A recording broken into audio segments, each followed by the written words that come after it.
Apple is cooking up something for Halloween. California suspended Cruise's driverless permits. And Motorola brought some wacky concepts to Lenovo Tech World 23.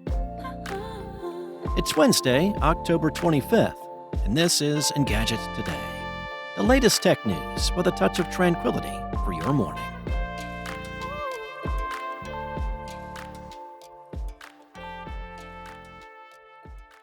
Apple just confirmed another streaming event for October 30th at, wait for it, 8 p.m. Eastern Time. 'Tis the spooky season, so why not hold a presentation at night, right?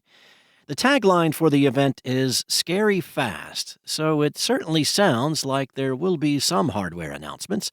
We already had the big iPhone 15 event, so that leaves the company's desktop and laptop computers.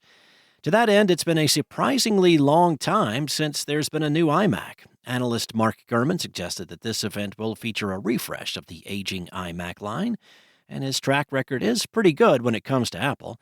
Gurman also suggested that it's likely we'll see an update to the MacBook Pro. There are also rumors that the event will reveal the M3 chip. It's also possible we'll get an iPad reveal, as the company's flagship tablet is also due for a refresh. In the past, Apple has typically reserved its October press event for computers, which is another mark in the new iMac column. In any event, we don't have that long to wait. Here's just hoping Tim Cook will be dressed as a mummy or Barbenheimer or something. The California Department of Motor Vehicles announced Tuesday that it has suspended GM-owned Cruise's permits to operate driverless vehicles in the state, effective immediately. The suspension was based on several safety-related issues. It isn't yet clear if the move is directly related to an incident earlier this month when a Cruise robotaxi pinned a pedestrian under its tire in San Francisco after another car's hit and run. According to an emailed statement the California DMV supplied to Engadget, the suspension was based on safety-related regulations. The California DMV said it has supplied Cruise with a path back to driverless operation in the state. The agency added that the suspension does not affect Cruise's ability to test autonomous vehicles with a safety driver. Cruise and Waymo received approval from California regulators earlier this year to operate and charge fares for fully autonomous cars in San Francisco at any time of the day. But the DMV asked the company in August to rein in its fleet by half, citing an investigation into crashes involving the autonomous vehicles.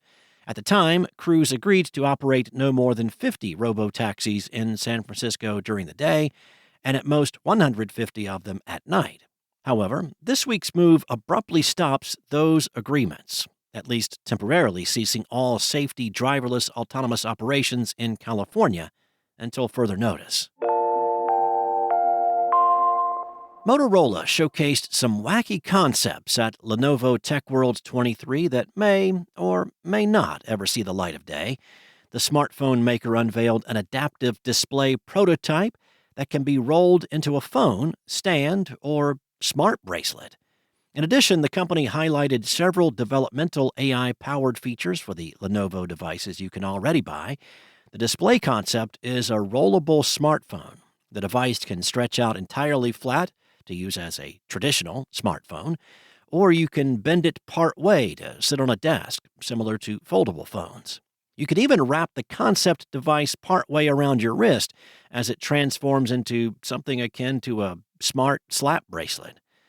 As fun as it can be to gawk at futuristic concepts, we would not recommend holding your breath for this gadget to become an available consumer product anytime soon. However, Lenovo has repeatedly proven that it isn't afraid to go zany with shipping consumer products, so who knows? In addition to its flexible prototype, Motorola also introduced several AI-powered concepts, since that's what corporations do in 2023. The company is tapping into generative AI's powers to supply the people with better wallpaper? The company also announced that it's working on a personal voice/text assistant for PCs and smartphones that runs on a large language model. Motorola also tackled document scanning, teasing a feature that can minimize wrinkles and shadows when scanning physical images or documents with a phone's camera. Thanks for listening. If you have a moment, rate and subscribe wherever you listen. Today's show featured journalism by Engadget contributors Lawrence Bonk and Will Shanklin, and was produced by Spoken Layer. And as a reminder, you can listen to The Future later today on Engadget Tomorrow.